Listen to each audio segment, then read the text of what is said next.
This is the 12.1 video. It is obviously the first section in chapter 1, so they have a little bit of an overview to the chapter here on page 649. Just tells you what we're going to be doing in this chapter. I'm not going to read this stuff to you.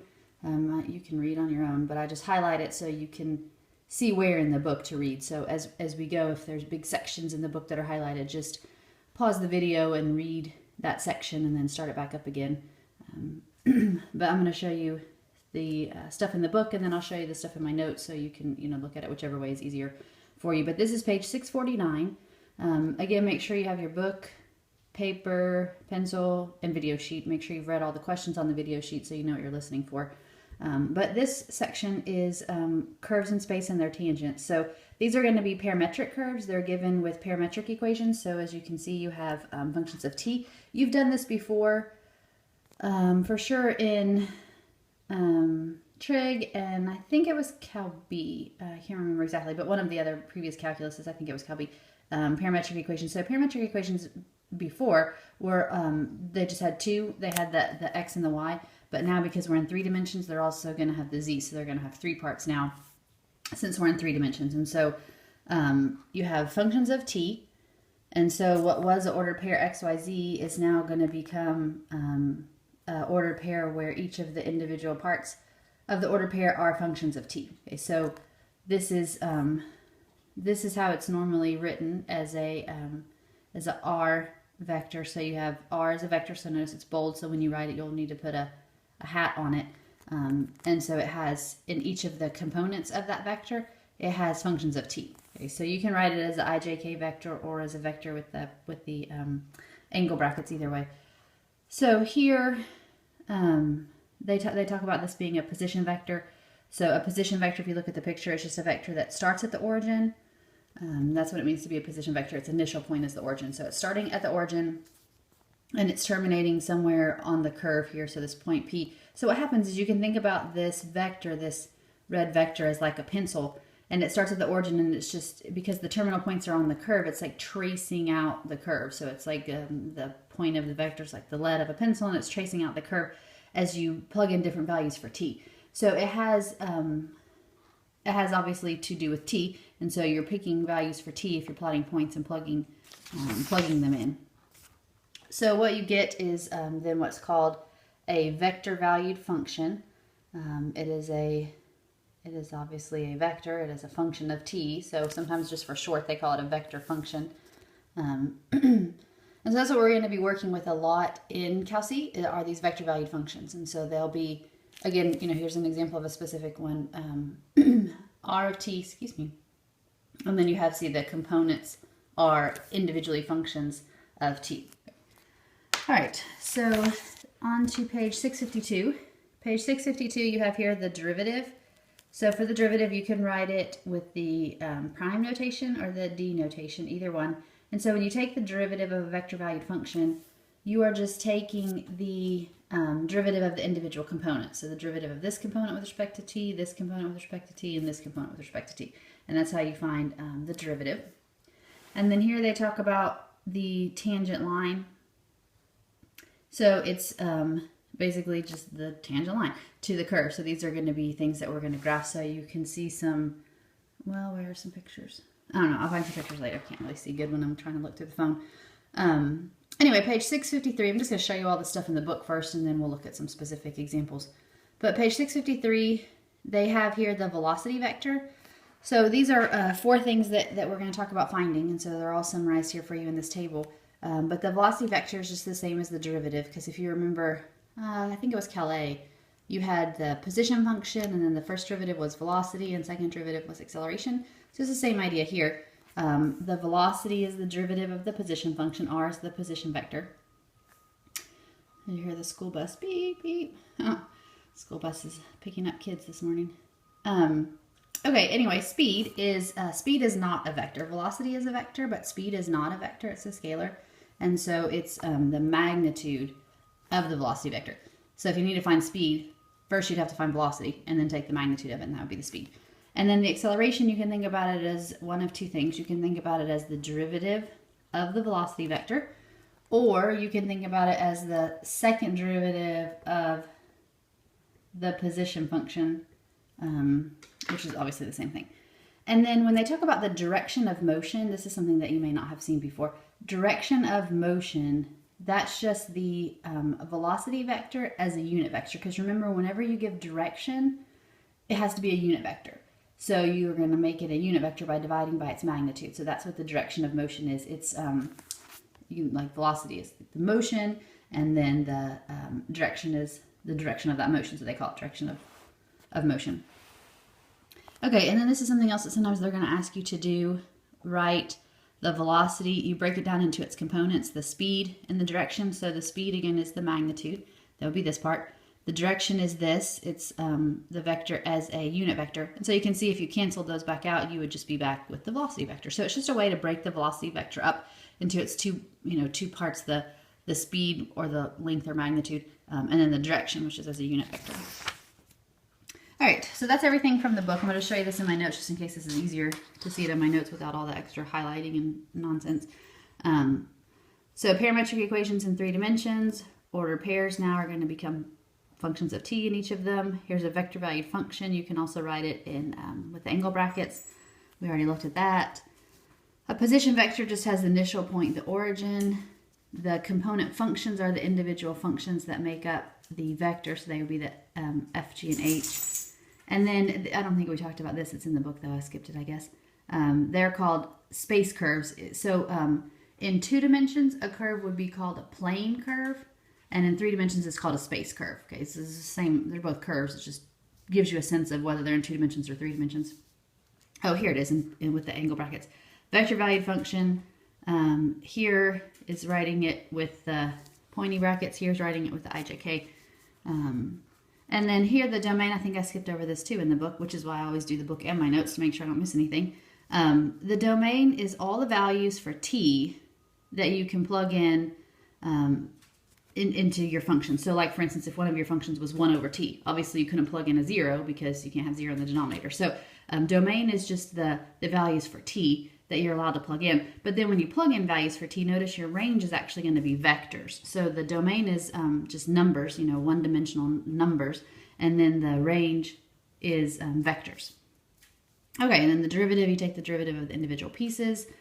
The derivative, if you draw the derivative as a vector, then it's tangent to the curve. Let me see, well, I'm not looking through my, oh yeah, here's some. Just look right past that one.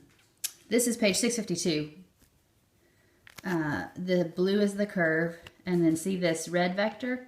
This red vector, that's the derivative at that point P. So that would be tangent, the tangent vector. Okay, so just so you can see what it looks like. That would be the example of a tangent vector. All right, and then a tangent line would be the line through that tangent vector. And then we already talked about velocity, speed, acceleration, direction of motion, breaking down velocity. And then there's some rules here. Let's see. You don't need to memorize these, but just so you can see, they're the same kind of rules that you have for derivatives from before. That highlighting is just bleeding through from the page before.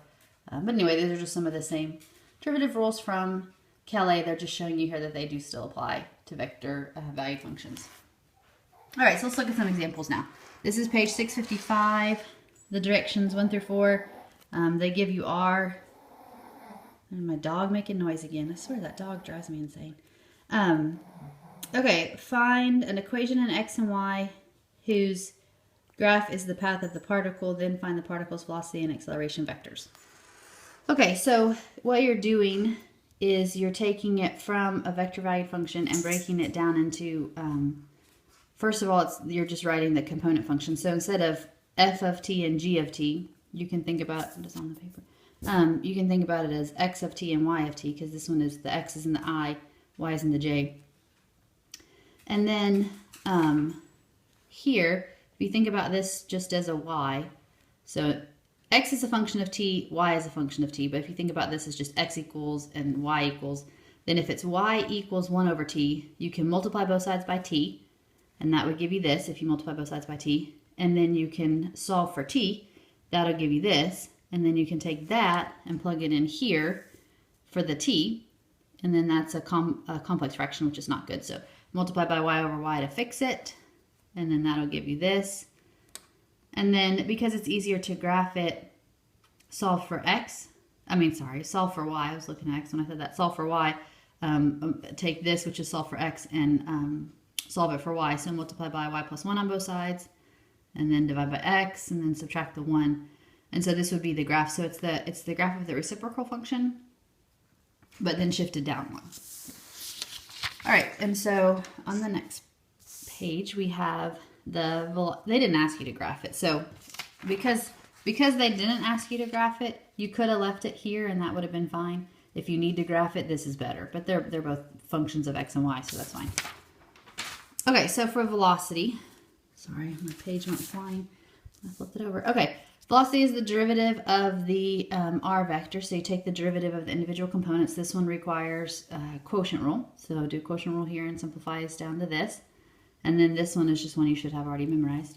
And then because it said find the velocity at the particular value for t, they told you, I don't know if I showed that to you, but they showed you t was negative 1/2. So you're going to plug in negative 1/2 for the t and simplify. Notice it's still a vector, so don't lose track of your i's and j's. And so when you simplify, you get this as the vector. All right, and then we'll do the same thing for acceleration. Acceleration is the derivative of the velocity. So take the derivative of my velocity vector here to keep from having to do both quotient rule and chain rule. I just brought this up and made the power negative, and then I can just do chain rule. So that was chain rule. The derivative of the inner function is just 1, but I wrote it so you could see, don't forget about it. So it simplifies down to this. Again, you're plugging in the 1/2. And again, it's still a vector, so don't lose the I and J. And so this would be the acceleration vector. So here they didn't ask you to graph them. We're going to do some in a minute where we do graph them, but here you don't have to. So that's all you have to do on those problems. So again, for this first part, this is, I don't know if I have any more examples, so let me talk about kind of just in general. For finding this function of x and y, basically for most of them, and there are a few exceptions, so this is not for all of them, but for most of them, what you're trying to do is pick one of the equations. Sometimes there's 2, sometimes there's 3, because this could have been a 3-dimensional vector. So one of the 2 or one of the 3 equations, solve it for t, and then plug it into the other one. That's most of the time the approach. Occasionally when you have sines and cosines, there's a different approach. Well, not occasionally. When you have sines and cosines, there's a different approach. But when you don't have sines and cosines, when it's like polynomials or things like rational functions like this, then you want to solve for t from one of the equations and plug it into the other one. Okay, let's look at another example. Why did I write this differently? Whatever. Okay, this is number 8, so different set of directions. Top of page 656. Let's see. Find the particle's velocity and acceleration vectors at the stated time and sketch them as vectors on the curve. So here we're going to have to graph. So we're doing number 8. So number 8, they told you the graph of x and y, the function of x and y here, so you don't have to actually find it. They already told it to you, but you could have found it here. Notice x is already solved for t, and so if y is t squared plus 1 and x is equal to t, then y would be x squared plus 1. So see how you could have found that, but they gave it to you. So anyway, here's the r, and then they give you 3 different values for t, so you're going to have to do this 3 different times. Okay, so here's my r. So I start with finding the velocity, so it's just the derivative. So take the derivative, and then I plug in my 3 different t values. Then the acceleration is the derivative. Notice if it's just a constant, then there's nowhere to plug in the number. So no matter what the number is, that's always just 2j. Okay, so those are my velocity and acceleration vectors. And then my graph, the graph of y equals x squared plus 1 is this blue parabola, shifted up 1 unit. And then the pink vectors are my velocity vectors. And so to find the corresponding values, so for these t values, you have to see what points on the graph correspond to those t values. So notice what I've done. Let's see here. This is x, and this is y. So I have it here. X is t, y is t squared plus 1. And then I'm plugging in these 3 different t values that they gave me. Plug in here to get x, plug in here to get y, and so I can find those points on the curve that correspond to these t values. So when t is -1, that corresponds to the point -1, 2, so that's here. All right, and so then when t is -1, I go back over here, here's my velocity vector, here's my acceleration vector. So that's the starting point. The point on the curve is where they start, and then they move. So this one, it's going to move positive 1 in the I direction, negative 2 in the j direction. So I corresponds to x, j corresponds to y. So I start at the point on the curve, 1 in the positive I direction, negative 2 in the j direction. That's where I stop. Okay, so that's my terminal point. And then for the acceleration vector, it's just 2 in the j. So I start on the curve at that point. I don't move any in the I direction, and then I move 2 in the j direction. That's my terminal point. So for the next one, if t is 0, that corresponds to the point on the curve 0, 1. So I start there. So start at 0, 1. And then my velocity vector is just I. So I just move 1 in the I direction, none in the j direction. That's where I stop. And then, I don't know if you can really see it, but it's here. My acceleration vector, again, is just 2. So I move up 2. I don't know if you can really see that one. All right, and then lastly, if t is 1, that corresponds to the point on the curve 1, 2. That's where I start. My velocity vector is 1, 2, so I'm going to move 1 in the I direction, 2 in the j direction. Start here, 1 in the I direction, 2 in the j direction. That's where I stop. That's my velocity. Well, it is my velocity vector, but it's also my tangent vector. And then here's my acceleration vector. So notice the velocity vectors, because they're tangent vectors, they work like if you were, driving along this curve and all of a sudden you went flying off. The tangent vectors are kind of how you'd go flying off if you were driving around this curve. So they should be, the velocity vectors should be tangent to the curve because they're the tangent vectors. All right, so that's how you do with the graphing. Now let's look at another one. 9 to 14, the directions say, find the velocity and acceleration vectors, then find the speed and direction of motion. Write the velocity as the product of its speed and direction. So remember, that was all of this stuff here on page 653, and then down here at the bottom of the page. So that's where all those formulas are. All right, so here's my r. This is a three-dimensional vector. So my velocity is just the derivative. Derivative of secant is secant tangent. Derivative of tangent, secant squared. Derivative of 4/3 t is just 4/3. Then I went ahead and found, did I not need it at the values? Hold on. Maybe I didn't read the direction. Okay, now. So notice the wording. Find the particle's velocity and acceleration vectors. So just the, they don't say anything about at the value for t. They just stop right there. Just find the vectors, just vectors, not at the value of t. But then when they get over here to speed and direction, then they say at the given value for t. So that's how you can tell whether to plug in the t or not. So here, I was right about not plugging in the t. Thank goodness. I didn't want to have to go fix that. Anyway, so here it's just without plugging in the t. Then when you get ready to do the acceleration, notice this one is going to require product rule because you have the product of two things. So I had to do product rule here. This one requires chain rule. So I did chain rule there. I couldn't fit it all in one line, sorry. And then this one's a constant, so its derivative is just 0. And so that cleans up to this. And then for the speed, it's just the magnitude of the velocity vector. So you have two choices. You can do the magnitude of this and then plug in the t, or you can plug in the t and then do the magnitude. It is so much easier to plug in the t first. Okay, so I plug in the t first, and that gives me this vector, and then I find the magnitude of that, which just gives me 2. Okay, so that would be the speed. Speed should be a scalar quantity. It's not a vector. It should just be a non-vector scalar quantity. Okay, direction of motion, it's just the velocity vector divided by its magnitude. So it's the velocity vector divided by the speed. So you take the velocity vector divided by speed, simplify, and you get this.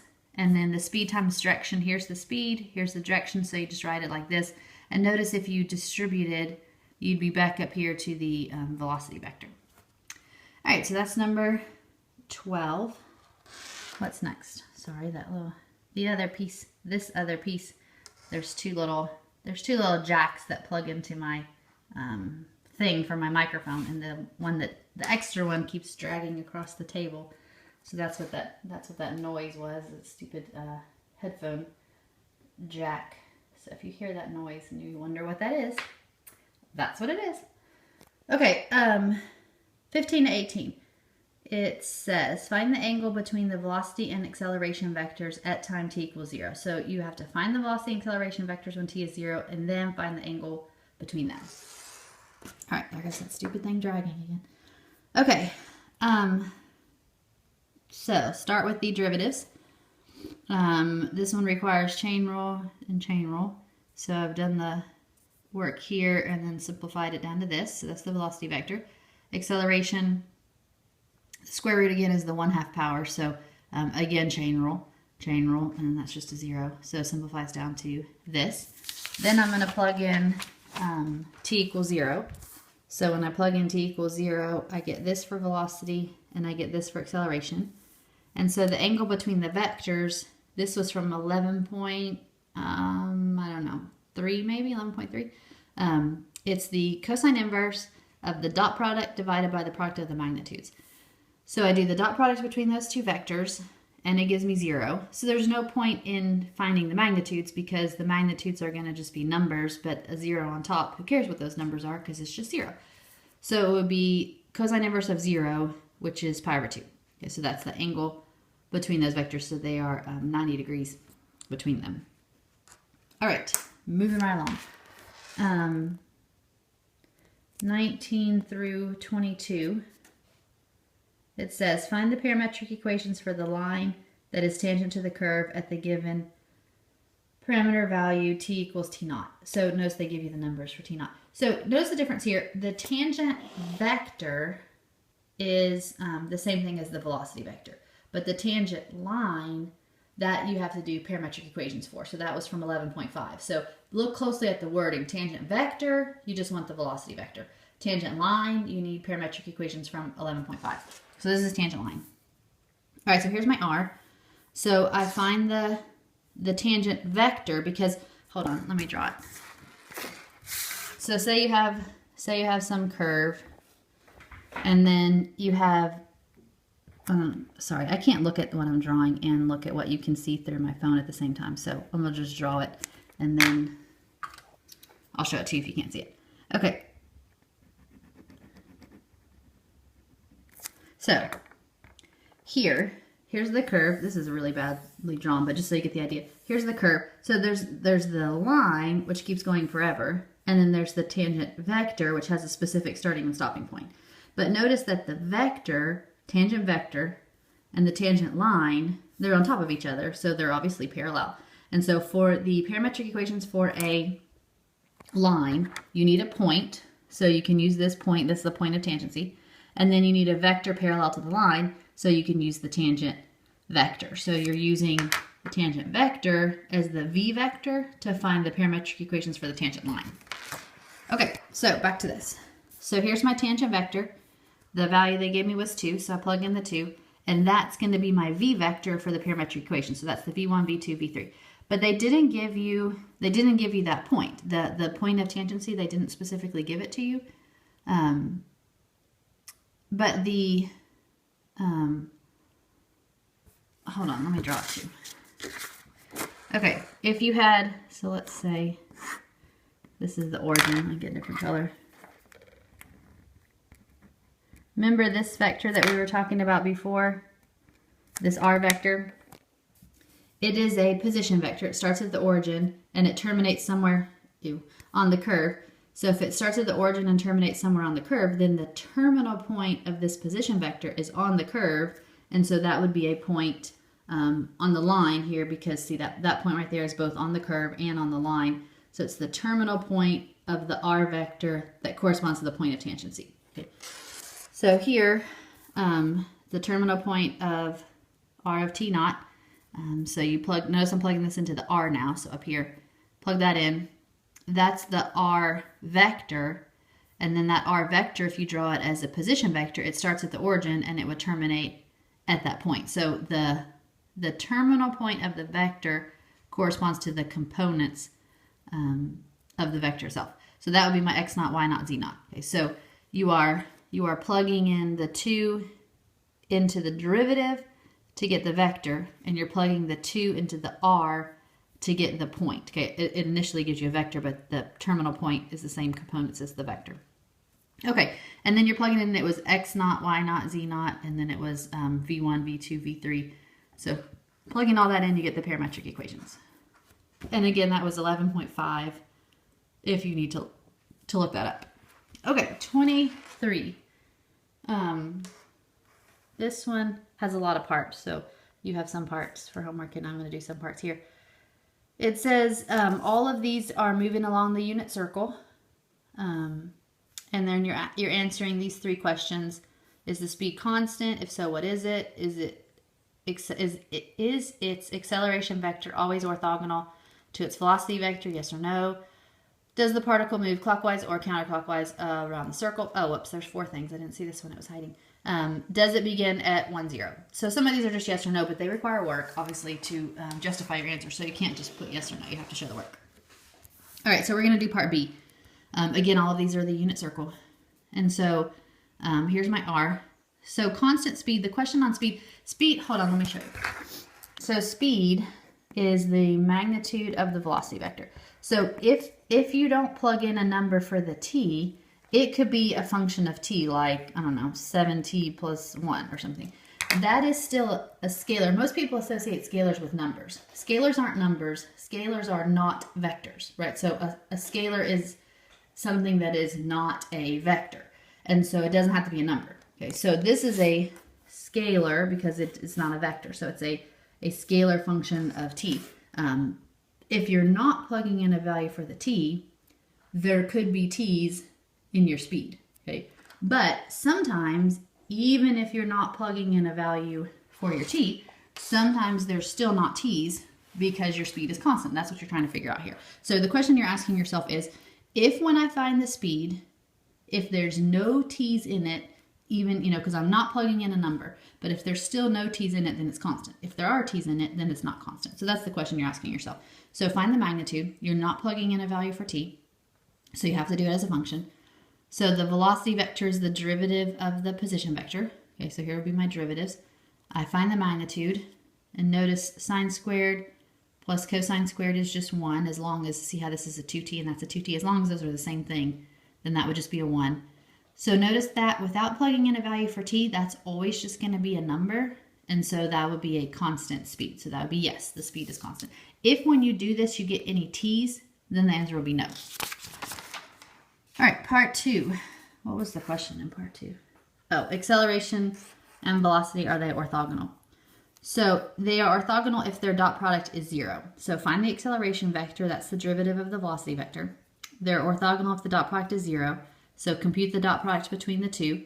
You get 0, so yes, they're orthogonal. If when you do the dot product you don't get 0, then the answer would be no. All right, clockwise or counterclockwise.